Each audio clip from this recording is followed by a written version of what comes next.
And welcome to Cisco's Virtual Kitchen. My name is Lisa Evangelos, and I'm your host for today's Culinary Federation Chefs in the Field series. For anyone new tuning in that don't know what the Culinary Federation is, we are the National Association for chefs, cooks, and culinary partners across Canada. Now, I don't know where October went. I feel shocked that we're already back with our monthly episode, but also excited. November is just around the corner. And did you know that it's World Vegan Month in November? But more about that after the intro.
All right. Well, welcome to our episode of Chefs in the Fields. In this series, we feature members of ours across the country, sometimes the continent, and even the world. But today we're traveling to Toronto to meet up with Chef Amy Symington.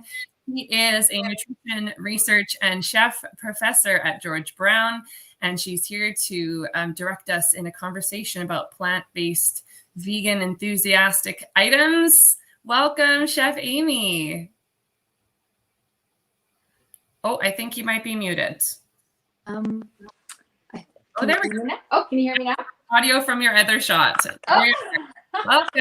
Now we can hear you. Okay, good. I was saying thank you so much for having me today. It's an absolute delight to be here to talk a little bit about plant-based cuisine with you. Yes, and I'm excited to learn. I love all things plant-based. I'm not a vegan and I don't live in necessarily a plant-based diet, but I'm always looking to incorporate more into mine. I'm sure our viewers are the same. So I'd love for you just to tell us a little bit more about you and what you do day to day. Oh my gosh, totally. Thank you for that intro, by the way. So I also work for, in addition to George Brown College, I also work for HSI Canada as their culinary specialist. So I'm part of their forward food team. So we help large food operations across Canada just kind of get more plant-based options on their menu, more plant-based ingredients into their recipes through things like culinary demonstrations, workshops, recipe and menu development assistance, basically anything plant-based, any sort of support or resources that they require, we provide those to them. In addition to working at George Brown College and of course with HSI Canada, I also work for a not-for-profit cancer organization. Again, trying to get as many fruits and vegetables and plant-based ingredients into cancer survivors and their families. And I'm also the author of the Long Table Cookbook, Plant-Based Recipes for Optimal Health. And as I always say, I don't feel one iota bad about promoting it because all of my author proceeds go to support the social, emotional, and nutritional programming at Gilda's Club Greater Toronto. So there you go. Lots of large quantity items in there too, recipes. And where can people get that cookbook? Oh, wherever books are sold. I mean, obviously, if you can support local, that's great. But yeah, Amazon, Indigo, anywhere books are sold. Well, it looks like a beautiful book, and I would love to have it in my collection. So I'm going to go track it down for myself. And you mentioned a little bit about your forward food program that you're a part of with HSI Canada. What would you say? This is a very general question, but tell us the importance of plant-based foods and why you're so passionate about it. Oh my goodness. So I've always been interested in cooking and always been interested in nutrition. After my mom was diagnosed with breast cancer, it kind of just shoved me in the direction of nutrition and then culinary as well. I've always been, as I said, I've always been interested in cooking. So I went to culinary school, learned a little bit more about cooking techniques. I also was, as I said, studied nutrition. And so I know that when when you're eating or following a plant-based diet, you're significantly decreasing your risk of things like chronic disease. It's also sustainable, and then of course animal friendly as well. So plant-based, I mean, specifically for me, it started off as like a health thing. I'm really into cramming as many fruits and vegetables and, you know, nuts, seeds, legumes, whole grains, good quality plant-based protein into your daily diet as much as you possibly can. Well, that's amazing. And we had, you know, discussed a few things offline before we came online this morning, but my mom is actually also a breast cancer survivor. So that's an interesting connection that we have. And she's also very passionate, obviously, about what she puts into her body being such to stay healthy. So I love that connection as well. So I wanted to ask, what are some fundamental ingredients that you would stock when menu planning for a plant-based recipe, and like some staple swaps that you regularly make when plant-based cooking? That's great. Great question. Okay, so in terms of stocking your fridge, freezer, and pantry, we're just focusing again on plant-based ingredients. So fruits and vegetables, and I always say the more bright and brilliant, the better. So things like vegetables in particular that are red, orange, green, cruciferous vegetables you also want to be consuming. I would say those four in particular you want to try and cram into your diet every single day. And then of course a rainbow of different fruits. And then of course, so aside from the fruits and vegetables, nuts and seeds, so high in healthy fats, good source of protein, and also keeps you satiated for longer. So your blood sugar levels stay even, Steven. So in addition to the fruits, vegetables, nuts, and seeds, good quality plant-based protein. So soy, edamame, miso, tempeh, which we're going to be using today. And then you can also do legumes. So things like chickpeas, black beans, lentils, you know, there's every color of the rainbow of lentils, azuki beans, kidney beans, and then whole grains as well. So whole grains are also a great source of protein, plant-based protein in particular. Things like quinoa, buckwheat, those are complete proteins, meaning they contain all 9 essential amino acids that our body requires. So basically just trying to focus on those as much as possible. If I had to select a few in particular, I would say things like dried legumes in particular are really important to have in your pantry. And then fast, easy to use or ready to use frozen fruits and vegetables in your freezer in particular. And then in your fridge, you know, a wide variety of different fruits and vegetables, but plant-based alternatives in terms of dairy. So having some, you know, nut and seed cheeses as well as milk alternatives are super important.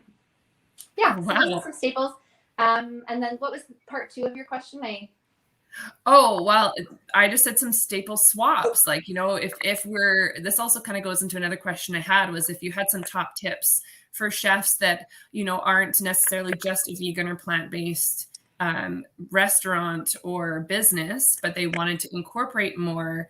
What are some things that they could take that they have on their current menu and swap out to make plant-based? That's also a great question, and it's so easy. I always pride myself in being able to make anything vegan and making it, you know, flavorful. So, for example, in plant-based baking, you can utilize things like ground flax in lieu of eggs, ground chia in lieu of eggs, bananas in lieu of eggs, apple cider vinegar and baking soda together. You really just want to get that, if it's especially like cookies and cakes, muffins, you want that binding agent, right? So that's an easy swap. So it's really easy to make baked goods vegan. In terms of things like ground meat, I'm going to show you an alternative today. We're going to be making a tempeh bolognese. So using things like tempeh, mushrooms, onions, garlic, lentils to simulate ground beef, and then you can utilize that in any sort of recipe that you would use ground beef in, right?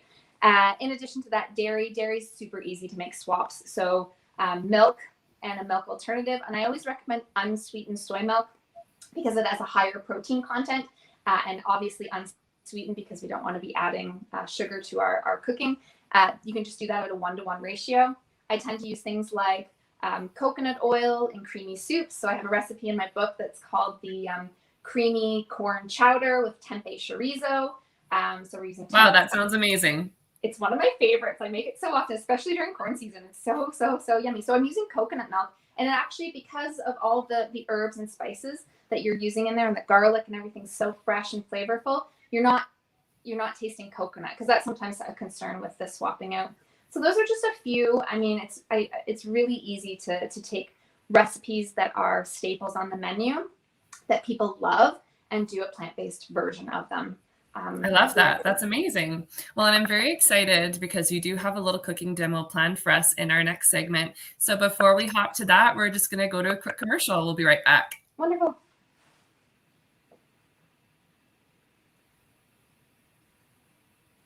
Our table is set, and we have a seat just for you. At Cisco, we love what we do, and that is delivering success for our customers through industry-leading people, products, and solutions. Our team is the difference between good customer relationships and great ones. Your dedicated sales consultant is here to help you grow your business. They will connect you with the products, solutions, and insights you need to grow your profits, streamline your operations, and market your business. They'll offer you customized consultations with our chefs and industry specialists to answer your questions and inspire you. Our specialists can help with protein, fresh local produce, takeout and delivery solutions, and more. And if you simply need someone to answer a quick question, our Customer Connect team is just a phone call or chat message away. Cisco is at the heart of food and service and connecting the world to share food and care for one another. Join us for a seat at the table. Visit cisco.ca to learn more. Okay, and we're back. So this is the part I'm most excited about because I got to see a little preview of your beautiful setup here.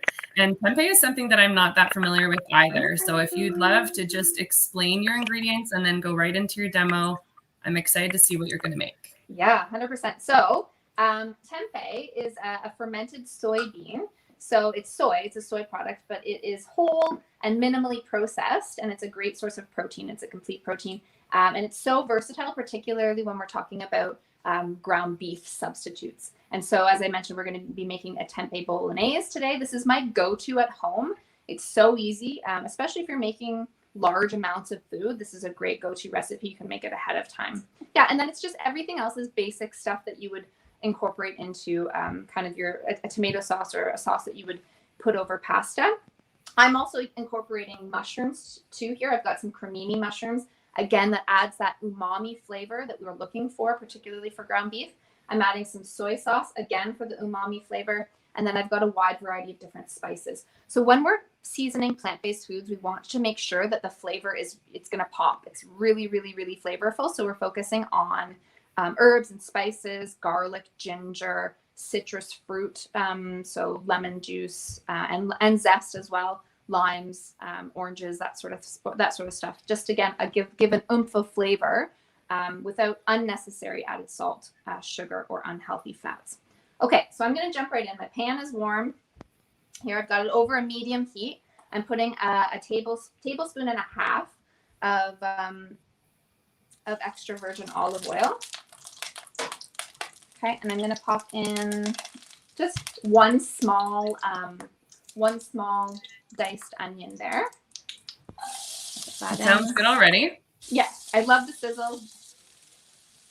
It's what you live for as a chef. We got that going in.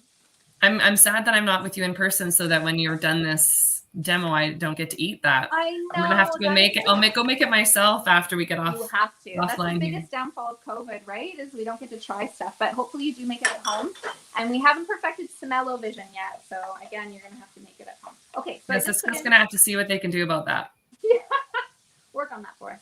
Yeah. Okay, so that was about a cup of cremini mushrooms, just small dice. While that's cooking out, I'm just going to slice up some garlic here. So I just have 2 cloves. Obviously, you could add more if you wanted to. It's up to you how much garlic. I love garlic. I mean, obviously, if you're a chef, you do. It's rich in the antioxidant allicin, which is a good component of an anti-cancer diet, in addition to being super flavorful, right? Okay, so we'll pop that in. Yum. Oh my gosh. Again, I bet it smells amazing. Yep. Yeah, you know. Okay. And so we're just sauteing the onions out until they're translucent. And then we're going to add in our tempeh. Okay, so you see this is about 250 grams and I've just crumbled it. So again, it's got like a ground beef texture, as you can see. We'll pop that in. And so when you purchase tempeh from wherever you get it, Yes. how does it come? Does it come exactly like that? And so you're just literally taking it out of the package and crumbling it up, or is there some pre-preparation that has to happen before? Yeah, there's some special technique. No, so it comes in blocks, and it's so easy because you can see it's got their little. You can see kind of the little beans there, and so they kind of just simulate that same shape as ground beef, but it just comes in a block. There are a variety of different amounts that you can purchase. This was just a 250-gram block of tempeh, just in the regular grocery store. I think this brand was Henry's, but you obviously don't need to purchase that brand.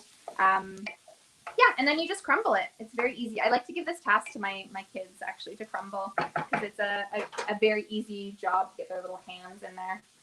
So this recipe is kid approved, then you serve this to your children and they enjoy it? Weekly. Yeah, weekly.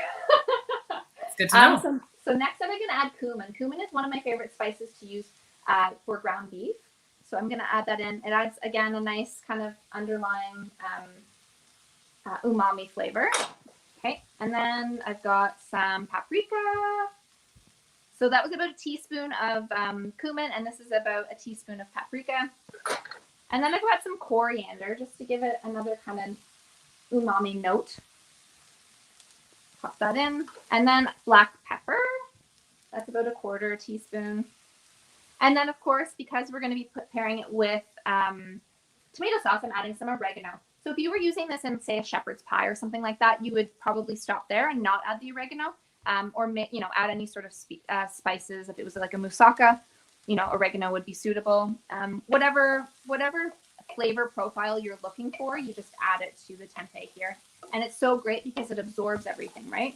You do have to flavor it though. That's the only thing. I mean, I've been known to take a hunk of tempeh off and just eat it myself, but like not everybody's into that. So making sure that you're adding the flavor during the cooking process is super important. Yes, okay, absolutely. so oregano.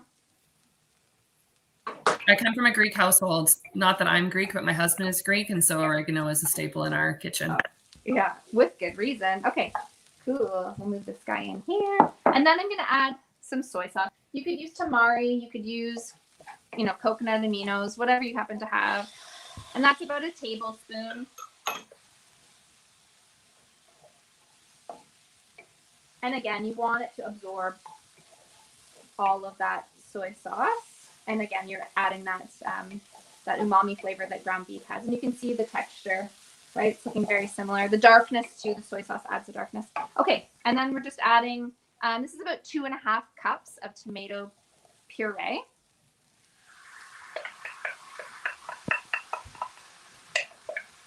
Get that in there. And then your noodles that you have over there, is there a particular kind of pasta that you prefer to work with? Is that whole grain? It's a whole grain spelt, and I just love it. It's very simple. It's just spelt flour, salt, and water, and it's one of my favorites.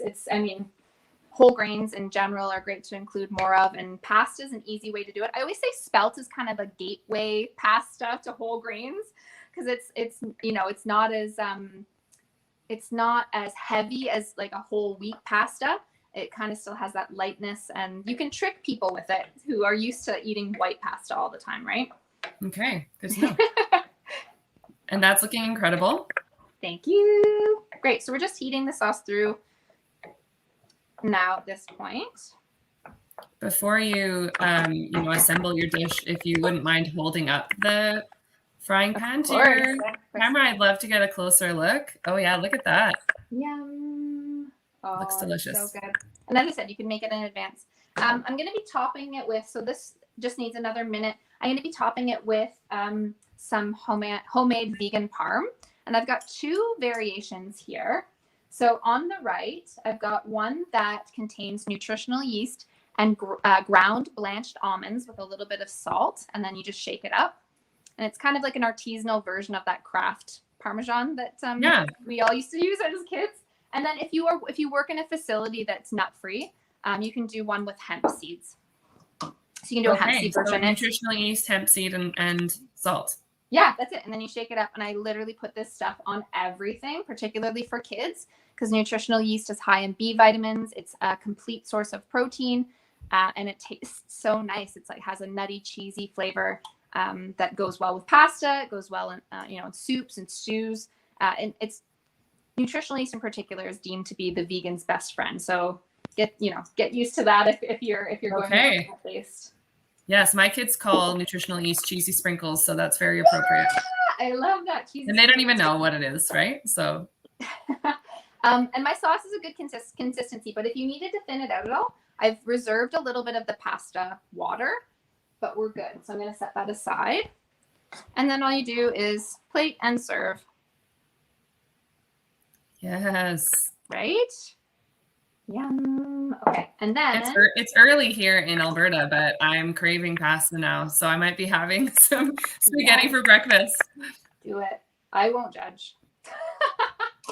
Okay. And then a little bit of that. And then I've just got some fresh micro basil that you can just toss on. And it's super easy. And as I said, my kids absolutely devour this. They ask for it. Every night. Beautiful. Actually, if we could serve it. But there you have it. Quick and easy, kid friendly, and super yummy, and also a good, well balanced meal. So I mean, you could also add spinach. You could like wilt some spinach in there. You could add arugula. You could saute some peppers. Like it's very, very versatile. Yeah, you could even put that over top of zucchini noodles instead of the pasta if you wanted. If you were skipping the carb part. But yeah, that looks delicious and was super easy because we're only, 21 minutes into this episode and we have a finished dish already. So that's spectacular. Thank you so much for showing that to us, Chef Amy, and for being here with us today. We have another episode of Chefs in the Field with Culinary Federation coming up in November, so stay tuned for that. But as you know, there are episodes of Cisco's Virtual Kitchen happening all the time. So follow us on all of our social media, on YouTube, on LinkedIn, and we look forward to seeing you next time. Thanks for being with us today, and thank you to HSI Canada for connecting us, Chef Amy.